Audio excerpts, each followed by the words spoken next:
I'm a 19-year-old F with 6 older siblings. My parents spent most of my childhood spending money they didn't have on my siblings, so by the time I hit my teenage years, I realized I was probably going to have to fend for myself financially when I turn 18. I started babysitting and doing odd jobs around my neighborhood when I was 14, and eventually got part-time jobs during the school year. By the time I was 16, I was working 3 jobs in the summer and 2 in addition to school. When my parents told me they couldn't pay for college, I'd already earned enough, along with scholarships, to be able to put myself through college and have plenty left over. I've continued to work during the school year, and have been able to make money during quarantine by tutoring online. The issue began a few months ago, when my eldest sister got married. My parents spent $30 grand on her wedding, taking out a second mortgage to do so. To make matters worse, my dad was furloughed 6 days after the wedding. They'd effectively dug themselves into a hole they couldn't get out of. 2 weeks ago, my mom texted me for the first time since the wedding. She didn't say hi, ask how I was, or make any small talk. She just said, "Your dad and I need a favor. When can we call you?" I'd expected this. None of my elder siblings are doing well financially, and they've exhausted all other loan options, both from family and the bank. I figured they would text me, ask me to loan them a few thousand, and promise to pay it back when they could figure things out.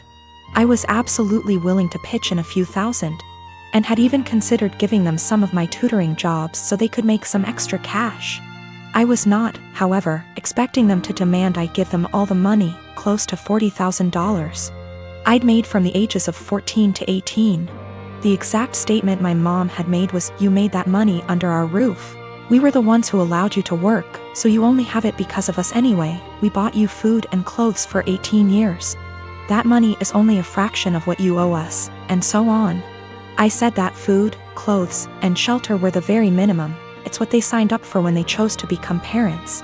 I didn't ask for any of it, etc. They responded by telling me that if it wasn't for them, I wouldn't have the life I have today. I said they were being ridiculous, and hung up. Since that day, both, along with 2 of my siblings, have continuously hounded me about giving them what is rightfully theirs. My siblings, who have never been asked to give them money, are still professing that it's my job as their kid to take care of them. I told them they wouldn't see a cent of my hard-earned money, and have no right to make such a request. I'm torn. I feel awful for refusing to help them out, but on the other hand, this was their fault. I feel I shouldn't be responsible for fixing their mess. My sister and her husband have been struggling with infertility since they got married 12 years ago. They've tried absolutely everything, from medical to spiritual, but unfortunately, nothing works. Now that she's approaching late 30s, they're starting to look into adoption, but it's also been a slow going. Since their financial condition isn't exactly stable from multiple rounds of fertility treatments they went through, I can only imagine the struggle, and I sympathize with her. But the stress this situation is bringing her and her husband honestly puts a strain on our relationship. My husband and I lost our best friends, Mason and his wife, Kate, 2 weeks ago in a horrible car accident. They left behind their son Pete, who isn't even 2 yet. It was so sudden and so heart-wrenching. We're still grieving, which lowers out contact with a lot of people, including my sister and Bil. Our main concern right now is ourselves and Pete, whose custody has come to us because we're both his godparents, actively engaged in Pete's life since his birth, and because Mason and Kate have neither left a will nor have immediate living relatives who can take him in. We've decided to adopt Pete as soon as we can stomach the process. My husband and I never planned on having kids, and even if we did, this is absolutely not the way we want to go about it.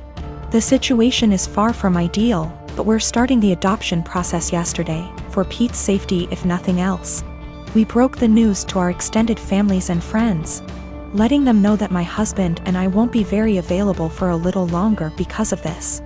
I know my sister and brother-in-law will have something to say about this. I'm prepared for a few heated text messages or voicemails.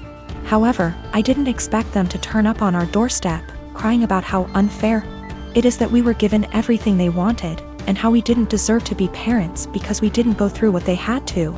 I've never seen my husband so angry before.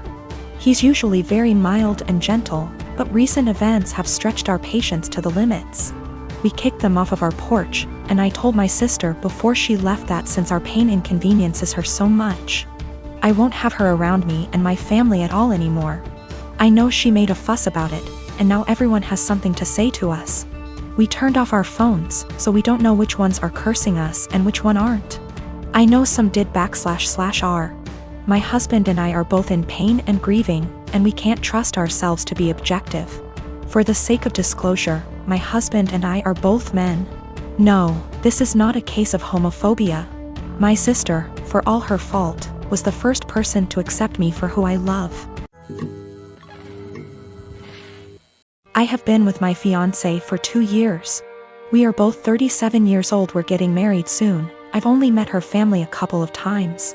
My daughter, Judy, 16 years old, has never met them till very recently, where they hosted dinner to celebrate 4th of July, and that's when they met her for the first time.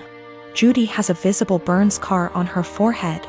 It was due to an accident she was in when she was 9. She used to be incredibly insecure about it, to the point where I was forced to homeschool her, and it was hard trying to deal with and navigate through this rough time. Now she's doing a lot better, though some comments can really cause her to become stressed out and anxious. My fiancé knows all that and respects it. Before we went to her parents' house, I asked her to tell them about Judy and her struggle, and get to try and not say anything negative about it or possibly mention it. She said she would guarantee no one will say anything. We got to the event and they talked to Judy, and she slowly warmed up to them. Everything was going well till I was dinner time. My FMIL looked at Judy while she was eating and pointed at her scar, basically asking questions about it, which made Judy lose her appetite and start to get uncomfortable. I kept sending my fiancé and her mom signs to knock it off, but to no avail. Finally, FMIL then brought up the wedding and asked my fiancé if it'd be possible to Photoshop the scar out of any wedding photos that will have Judy in them, just in case they distract viewers. I was dumbfounded. Fiancé said nothing, just stared casually while nodding. I looked at Judy and it was clear this got to her. I leaned closer and asked if she was feeling uncomfortable and that we could leave if the answer was yes. She took her time, then nodded and said, "Yes, I'm feeling uncomfortable right now." I got up and told her to get ready cause we were leaving. My fiancé, her mom and the family started insisting we finish dinner and stay, but I refused. I took Judy and got in the car and left before even talking to my fiancé. Obviously, she was pissed. She called and was angry, talking about how I disrespected her parents by taking Judy and leaving in the middle of dinner and not even saying goodbye. I told her that Judy was feeling uncomfortable with Mills' comments and questions. She said Judy overreacted and is in need to go back to therapy if a simply mention of her scar caused her to react that way.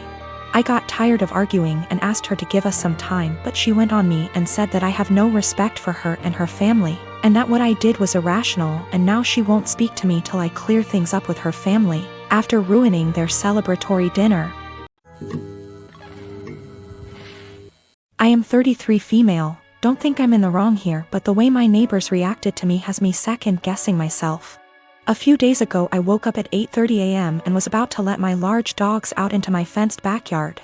At the last second I checked my phone and saw that my next-door neighbor, Catherine, had sent me a text at 1 a.m. telling me there would be contractors in my backyard power washing her house from 8 to 9 a.m. Here's my issue. I wouldn't mind letting them in my yard if that made the work easier. But Catherine never asked. She just told me it was happening, with 7 hours notice, in a text sent to me while I was asleep. It was just by chance that I saw it before I let the dogs outside, and had I not seen it, I could have let my dogs out into my yard with contractors already in the yard.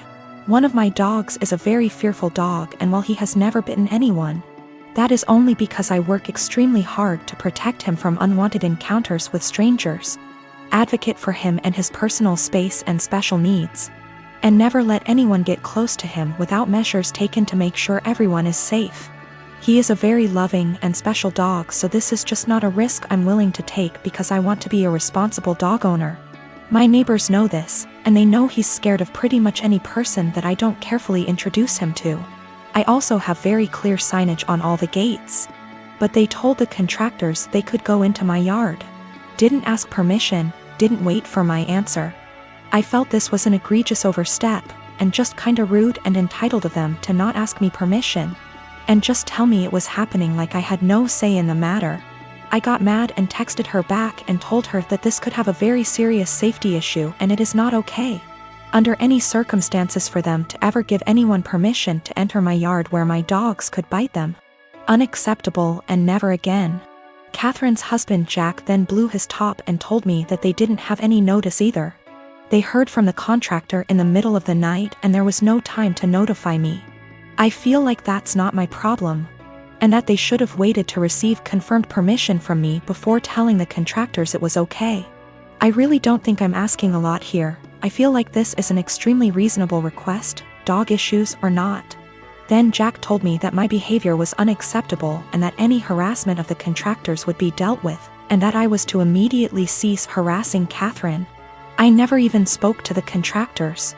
And I sent Catherine a total of 4 text messages that more or less said that this is a boundary they can't cross. This was unacceptable, and they are not to do it again. Jack sent me a few more nasty texts, and at this point I'm not really interested in being friendly anymore. But Jack still said that I was the one who was being unacceptable. Jack just yelled at me from his balcony to tell me that the painters will be coming back multiple times this week and he doesn't know when, so I am calling the company first thing tomorrow and explaining the situation to them. I am installing gate locks this afternoon.